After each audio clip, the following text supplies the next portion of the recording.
কথা বলবো আরো একবার অর্পিতার সঙ্গে। অর্পিতা, এই যে ভিডিও এতদিন পরে এলো, যারা এই সমস্ত তদন্ত করেন তারা কি মনে করছেন, এই মহলটা কি মনে করছে এতদিন পরে ভাইরাল ভিডিও?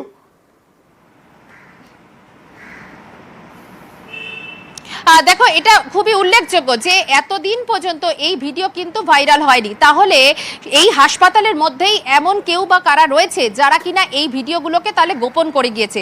সিবিআই এর নজর কিন্তু এবারে তাদের উপরেও, কারণ সিবিআই বারবার করে একাধিক স্টুডেন্টকে তারা এখানে তলব করেছে, তাদের স্টেটমেন্ট রেকর্ড করেছে, কয়েকজনের পলিগ্রাফ টেস্টও হয়েছে। তাহলে সেক্ষেত্রে এই যে বা যারা এই ভিডিওগুলো করেছিলেন তারা কোথায়, তাদের সেই ভূমিকা, অর্থাৎ যখন সিবিআই চাইছে যে তাদের সঙ্গে কথা বলতে কোনো এভিডেন্স আছে কিনা বা তাদের কাছে কোনো প্রমাণ আছে কিনা, এতদিন পরে কেন সেটা বাইরে আসছে, কেন সিবিআই কে আগেই দেয়া হয়নি, এই প্রশ্নগুলো কিন্তু থাকবেই। কারণ সিবিআই থেকে আমরা যেটা জানতে পারছি যে এই ধরনের ভাইরাল ভিডিও তার মানে একটা নয়, তার মানে একাধিক জনের কাছেও কিন্তু সেই ভাইরাল ভিডিও থাকতে পারে বিভিন্ন রকমের, যা কিনা গোপন করা হয়েছে সিবিআই এর থেকে, এমনটাই অন্তত আমরা বুঝতে পারছি। কারণ সিবিআই আধিকারিকরা জানাচ্ছেন যে সিসি ক্যামেরার যে ফুটেজ, সেই ফুটেজেও কিন্তু কিছু কিছু অংশ ডিলিট রয়েছে বা কিছু কিছু অংশ নেই। সেটা কি টেকনিক্যাল ফল্ট নাকি সেখান থেকে ডিলিট করা হয়েছে, সেই মিসিং লিঙ্কগুলো তারা কিন্তু খুঁজে বেড়াচ্ছেন।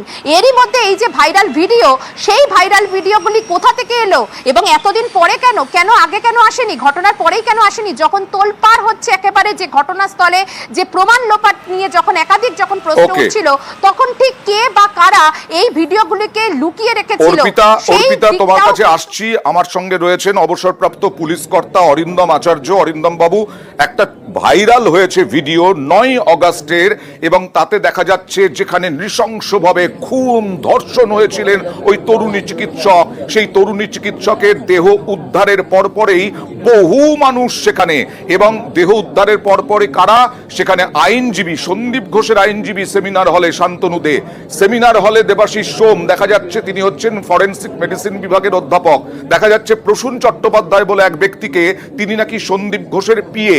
এই যে এত ভিড়, এই প্রমাণ লোপাটের আশঙ্কা হয়? আপনাকে প্রথম বলি যে দেবাশিস সোমের কিন্তু পলিগ্রাফি টেস্টের জন্য অলরেডি সিলেক্ট হয়েছে।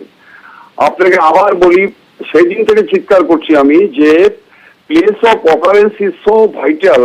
ওটা প্রথম কথা হচ্ছে কি, চক দিয়ে পুরোটা গার্ড করে রাখা শুধু নয়, আইওকে পর্যন্ত ভিতরে ঢোকা নিষেধ, কারণ তাকে খুব সন্তর্পণে ঢুকতে হয়। Plus topography of the place of occurrence, যেটি পূব, পশ্চিম, উত্তর, দক্ষিণ। আজকে আপনারা বলছেন উৎসুক জনতা, কখনো নয়। মানুষ রাস্তার মধ্যে মারার পরে লোক থাকতে পারে, কিন্তু ওই প্লেসে যে সেমিনার হল সেখানে যাবে কেন, কি কারণে? যারা গেছে আপনারা দেখুন, তাদের উদ্দেশ্য হচ্ছে কি এভিডেন্সটাকে নষ্ট করে দেওয়া, সোজা কথা। প্লাস আরেকটা বলি যে দেখুন, 13 তারিখে যখন হাইকোর্ট সিবিআই কে দিচ্ছে, কত বড় উদ্ধত হলে আজকে ক্রিমিনালরা যখন মার্ডার করার পরে হাতটা ধুতে যাচ্ছে পাশের ঘরে বেসিন, আপনি দেখুন তাড়াহুড়ো করে ঘরটা ভাঙার সাথে বেসিনটা আপনি পাবেন না, ওটাকেও ধ্বংস করে দিয়েছে। কেন? কারণ কোন অবস্থাতে যাতে ট্রেস অ্যান্ড ক্লুজটা না পেতে পারে। এটাই হচ্ছে কি প্রিপ্ল্যান্ড ওয়াইজ। আপনারা ধর্ষণ বলছেন না, আগে ছিল মার্ডার, কারণ মার্ডারটা করেছে এই কারণে যে দুর্নীতিটা ধরে ফেলেছে, তারপরে হচ্ছে কি হয়তো রেপ করেছে, কিন্তু প্রিপ্ল্যান্ড ওয়াইজ তাকে মার্ডারটা করেছে due to personal their gain, যে করাপশনটা পুরো জেনে গেছে বলে। আর প্লেস অফ অকারেন্সে এতজন মানুষ যারা ভিড় করে আছেন, তারা কি বলবেন? তারাও কি কোনো চক্রান্তের সঙ্গে জড়িত? না না না, অবশ্যই। যে আজকে দেখুন না, আজকে যে দেবাশিস বা সোমকে যে আজকে দেখেছো, তো পলিগ্রাফিতে রয়েছে, তো আজকে সিটিআর থেকে তো জানতে পেরেছে, টাওয়ার লোকেশন থেকে জানতে পেরেছে, তো টাওয়ার লোকেশন থেকে জানতে পেরেছে, সিটিআর কল ডিটেলস থেকে জানতে পেরেছে, এবং ওই দিনের ঘটনার দিন, তার আগে, তারপরে আজকে নেটের মাধ্যমে যাতে টাওয়ার লোকেশন তাদের উপস্থিত কোথায় ছিল, এগুলো তাদের জলের মতো পরিষ্কার এসে গেছে না, যার জন্য উদ্দেশ্য প্রণোদিত ভাবে তারা ওখানে গিয়েছিল, এইটুকু বলতে পারি। ধন্যবাদ। আবার দেখাচ্ছি 9 অগস্টের ভাইরাল ভিডিও।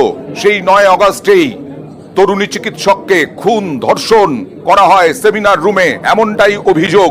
সেমিনার রুমটাই এখন টার্গেট ছিল। সেই সেমিনার রুমে তরুণী চিকিৎসক রেস্ট নিতে গিয়েছিলেন, সেই সময় তার উপরে হামলা হয়।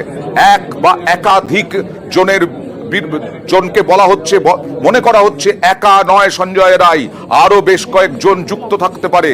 আর সেই দেহ পাওয়ার পরেই প্রশ্ন উঠছে যে কিভাবে এই জমায়েত হয় ওই সেমিনার রুমে, কি করতে গিয়েছিলেন তারা, পুলিশ বাধা দিল না কেন, সেখানে প্লেস অফ অকারেন্সকে ঘিরে দেওয়া হলো না কেন, এই সব প্রশ্নের সঙ্গে সঙ্গে অর্পিতার কাছে যাব।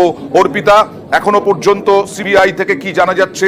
এই নজর শান্তনু দে, প্রসূন চট্টোপাধ্যায়, এদের ওপরে নজর ঘুরবে কিনা, এবার তদন্ত কতটা এগোতে পারবে? একেবারেই তাই। দেখো, সিবিআই এর নজর এবারে কিন্তু এই সমস্ত যারা ঘটনার পর তারা গিয়েছিলেন এবং সকালবেলায় তারা সেখানে এত জমায়েত করে কি এমন আলোচনা করছিলেন, কারণ যেখানে প্লেস অফ অকারেন্স বা যেখানে ক্রাইম সিন, সেখানে এই একত্রিত হয়ে এই এতগুলো মানুষ সেখানে ঠিক কি, তাদের ঠিক কি কাজ ছিল, বহিরাগত হিসাবে তারা এখানে কি করে ঢুকলেন, অর্থাৎ হাসপাতালের যে ভূমিকা, সন্দীপ ঘোষ ঘনিষ্ঠ যিনি কিনা প্রাক্তন অধ্যক্ষ, সেই ঘনিষ্ঠরা কেন এখানে জমায়েত হয়েছিলেন।